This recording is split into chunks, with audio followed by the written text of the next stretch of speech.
इथं त्रिकोणी संख्येचे उदाहरण आहे. त्रिकोणी संख्येचे उदाहरण दिलेले आहे. तर पहिलं उदाहरण 32 पाटा असणाऱ्या संख्येची त्रिकोणी संख्या काढायची. इथं काय त्रिकोणी संख्या काढायची. त्रिकोणी पाया दिलेला आहे, त्रिकोणी संख्या काढायची. यामध्ये एक सूत्र वापरलं जातं, n+1 भागिले 2 अशा प्रकारचं सूत्र वापरलं जातं.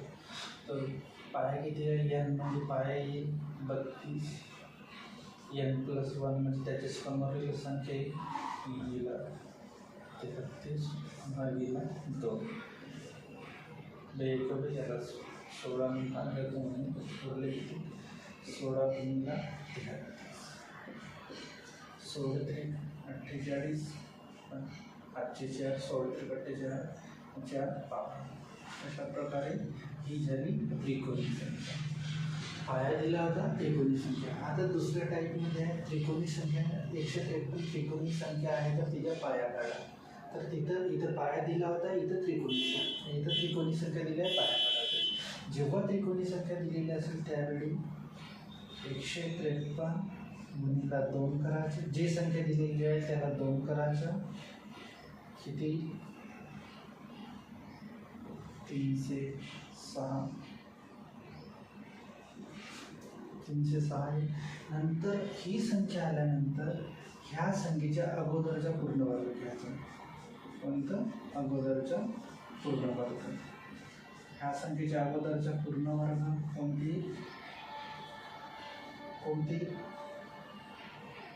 249. तर तो 249 झाला. तो 289चा वर्गमूळ करायचा. 289चा वर्गमूळ किती? 17. तर ह्या त्रिकोणी संख्येचा पाया किती आहे? 17.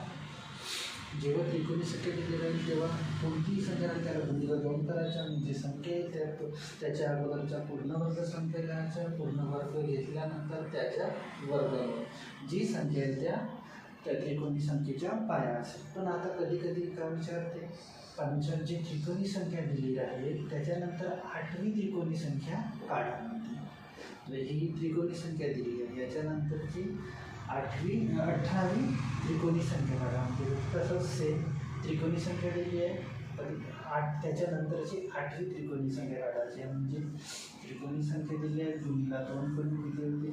110. म्हणजे याच्या अगोदरची वर्गसंख्या, अगोदरची वर्गसंख्या किती? 100. 100चं वर्गमूळ किती आहे? 10. हा झाला पाया या 55 संख्येचा. पण त्यानंतरची 18वी त्रिकोणी संख्या होते तेव्हा 10 मध्ये 18 प्लस करायचे. किती झाले? 28. आता हे 18वी समोरची संख्या काढायची असल्याने 28 आपलं सूत्र आहे पाया व त्याच्या समोरील संख्या किंवा n+1 भागिले 2. 14 भागिले म्हणजे 2 भागिले 14 आले म्हणून उरले किती? 14 गुणिले 29. 14 9 124 चे 6 चला 12. 14 गुणिले 28 आणि 6.